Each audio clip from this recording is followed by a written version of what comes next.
में से एक सुदामा के बारे में जानते हैं खास बातें। एक, उज्जैन अवंतिका में स्थित ऋषि सांदीपनि के आश्रम में बचपन में भगवान श्री कृष्ण और बलराम पढ़ते थे। वहां उनके कई मित्रों में से एक सुदामा भी थे। सुदामा श्री कृष्ण के खास मित्र थे। वे एक गरीब ब्राह्मण के पुत्र थे।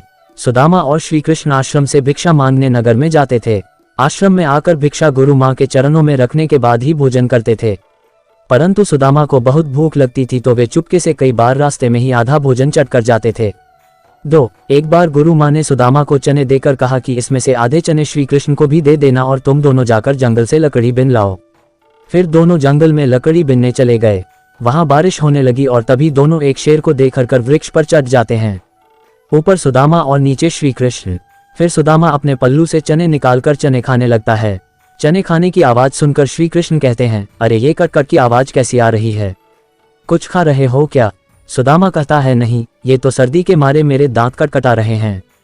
ये सुनकर श्री कृष्ण कहते हैं, अच्छा बहुत सर्दी लग रही है क्या? सुदामा कहता है, हाँ। ये सुनकर श्री कृष्ण कहते हैं कि मुझे भी बहुत सर्दी लग रही है। सुना है कि कुछ खाने से शरीर में गर्मी आ जाती है, तो लाओ वो चने जो गुरु माता ने हमें दिए थे, दोनों बांटकर खा लेते हैं। ये सुनकर सुदामा कहता है, चने कहाँ हैं? वो तो पेड़ पर चढ़ते समय ही मेरे पल्लू से नीचे कीचड़ में गिर गए थे। ये सुनकर श्री कृष्ण समझ जाते हैं और कहते हैं, ओह ये तो बहुत बुरा हुआ। ये सुनकर नीचे की डाल पर बैठे भगवान श्री कृष्ण अपने चमत्कार से हाथों में चने ले जाते हैं और ऊपर चढ़कर सुदामा को देकर कहते हैं कि पेड़ पर फल तो नहीं, लेकिन मेरे पास ये चने हैं। सुदाम कहते हैं, ये तुम्हारे पास कहाँ से आए? तब कृष्ण कहते हैं कि वह मुझे भूख कम लगती है ना।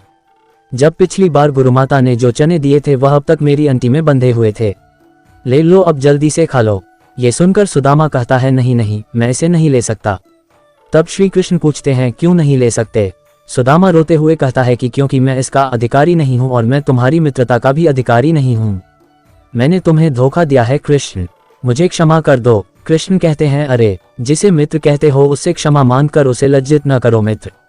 इसी प्रकार एक बार श्री कृष्ण सुदामा को वचन देते हैं कि मित्र जब भी तुम संकट में खुद को पाए तो मुझे याद करना, मैं अपनी मित्रता जरूर निभाऊंगा। 3, बलराम और श्री कृष्ण को आश्रम में भिन्न भिन्न कार्य करते थे। एक बार श्री कृष्ण, बलराम और सुदामा भिक्षा मांगने के लिए जाते हैं। एक द्वार पर खड़े होकर तीनों भिक्षामदेही कहते हैं तो एक महिला अपनी बेटी के साथ भिक्षा लेकर बाहर आती है और कहती है, ब्रह्मचारियों आ जाने में बहुत देर कर दी। ये सुनकर श्री कृष्ण कहते हैं, माता आज सारे आश्रम में सफाई करनी थी, बहुत काम था इसलिए विलंब हो गया, आपको प्रतीक्षा करना पड़ी, उसके लिए क्षमा करें। ये सुनकर वह महिला कहती है, अरे क्षमा कैसी, मैं तो इसलिए प्रतीक्षा कर रही थी कि रोज तुम रूखी सूखी रोटी लेकर जाते हो, आज घर में मालपुआ बने थे तो मैंने सोच तुम जल्दी आ जाओगे तो गरम गरम खाओगे। देखो मैंने कपड़े से ढककर मालपुआ गरम गरम रखे हैं तुम्हारे लिए। ये देखकर सुदामा का मन ललचा जाता है। वह कहता है, मालपुआ, आज मालपुए बने हैं? वह महिला कहती है, हाँ आज घर में पूर्णमासी की पूजा थी। फिर वह तीनों को मालपुए देकर कहती है, अब इसे जल्दी से खाओ, गरम गरम खाने में आनंद आता है। सुदामा तो खाने ही वाला रहता है कि तभी श्री कृष्ण कहते हैं, नहीं माता, हम यहाँ नहीं खा सकते। वह महिला पूछती है, क्यों? तब श्री कृष्ण कहते हैं कि आश्रम का यही नियम है कि सारी भिक्षा गुरु चरणों में अर्पित कर दी जाए, फिर वह उसमें से जितना दे वही हमें खाना चाहिए। ये सुनकर सुदामा को अच्छा नहीं लगता है। ये सुनकर वह महिला गुरु के लिए भी मालपुए का एक पैकेट दे देती हैं। अब उन तीनों के पास से 4 पैकेट हो जाते हैं। फिर तीनों वहां से चले जाते हैं। रास्ते में एक नदी के किनारे रुककर बलराम और श्री कृष्ण हाथ मुंह धोने जाते हैं। इसी दौरान सुदामा मालपुए निकालकर चुपचाप खाने लगता है। तभी श्री कृष्ण उसे मालपुए खाते हुए देख लेते हैं और मुस्कुरा देते हैं। फिर वह चुपचाप उनके पास पहुंचकर कहते हैं, तुम समझते हो कि मैंने कुछ नहीं देखा। तभी सुदामा पत्तल को मोड़कर मालपुए ढांक देता है और कहता है, नहीं नहीं, मैं तो कुछ भी नहीं खा रहा हूँ। तब श्री कृष्ण कहते हैं, देखो झूठ बोलना पाप है। ये सुनकर सुदामा कहता है, और ब्राह्मण को भूखा रखना भी पाप है। ये सुनकर कृष्ण कहते हैं, मैं तुम्हें भूखा रख रहा हूँ। तब सुदामा कहते हैं, और क्या, उसने कितनी ममता से कहा था कि मेरे सामने खा लो और तुमने आश्रम के सारे नियम बता दिए। तब श्री कृष्ण कहते हैं, नियम तो है, गुरुदेव को पता चलेगा तो वे क्या कहेंगे? ये सुनकर सुदामा कहता है, गुरुदेव को कैसे पता चलेगा? रोज हम 3 रोटी लेकर जाते हैं तो आज भी 3 रोटी लेकर जाएंगे। हाँ, यदि तुमने गुरुदेव को न बता दिया तो।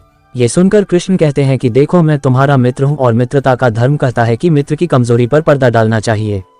ये सुनकर सुदामा कहता है, तो तुम नहीं कहोगे? श्री कृष्ण कहते हैं, कदापि नहीं। ये सुनकर सुदामा कहता है, तो फिर सारे मालपुए खा लूं? श्री कृष्ण कहते हैं, हाँ खा लो।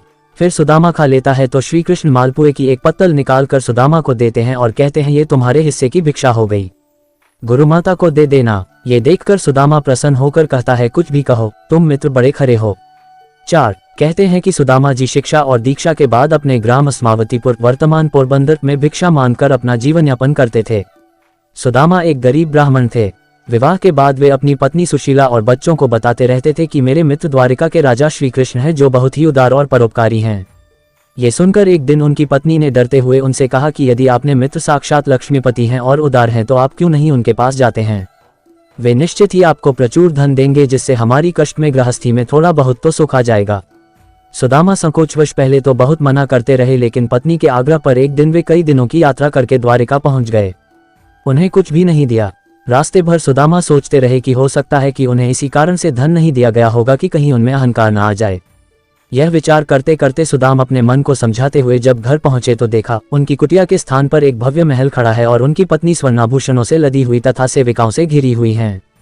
ये दृश्य देखकर सुदामा की आंखों से आंसू निकल आया और वे सदा के लिए श्री कृष्ण की कृपा से अभिभूत होकर उनकी भक्ति में लग गए। जय श्री कृष्णा। 5 द्वारिका में द्वारपाल ने उन्हें रोका। मात्र एक ही फटे हुए वस्त्र को लपेट गरीब ब्राह्मण जानकर द्वारपाल ने उसे प्रणाम कर यहाँ आने का आशय पूछा। जब सुदामा ने द्वारपाल को बताया कि मैं श्री कृष्ण को मित्र हूँ तो द्वारपाल को आश्चर्य हुआ। फिर भी उसने नियमानुसार सुमादाजी को वहीं ठहरने का कहा और खुद महल में गया और श्री कृष्ण से कहा, हे प्रभु को फटेहाल दीन और दुर्बल ब्राह्मण आपसे मिलना चाहता है जो आपको अपना मित्र बताकर अपना नाम सुदामा बतलाता है। 6 द्वारपाल के मुख से सुदामा नाम सुनकर प्रभु सुदबुद्ध खोकर नंगे पैर ही द्वार की ओर दौड़ पड़े। उन्होंने सुदामा को देखते ही अपने हृदय से लगा लिया और प्रभु की आंखों से आंसू निकल पड़े। वे सुदामा को आदरपूर्वक अपने महल में ले गए। महल में ले जाकर उन्हें सुंदर से आस पर बिठाया और रुक्मिणी संग उनके पैर धोए। कहते हैं कि प्रभु को उनके चरण धोने के जल की आवश्यकता ही नहीं पड़ी। उनकी दीनता और दुर्बलता देखकर उनकी आंखों से आंसुओं की धार बहने लगी। स्नान भोजन आदि के बाद सुदामा को पलंग पर बिठाकर श्री कृष्ण उनकी चरण सेवा करने लगे और गुरुकुल में बिताए दिनों की बातें करने लगे। बातों ही बातों में यह प्रसंग भी आया कि किस तरह दोनों मित्र वन में समिधा लेने गए थे और रास्ते में मूसलधार वर्षा होने लगी तो दोनों मित्रों एक वृक्ष पर चढ़कर बैठ गए। सुदामा के पास एक पोटली में दोनों के खाने के लिए गुरु माता के दिए कुछ चने थे, किंतु वृक्ष पर सुदामा अकेले ही चने खाने लगे। चने खाने की आवाज सुनकर श्री कृष्ण ने पूछा कि क्या खा रहे हैं सखा।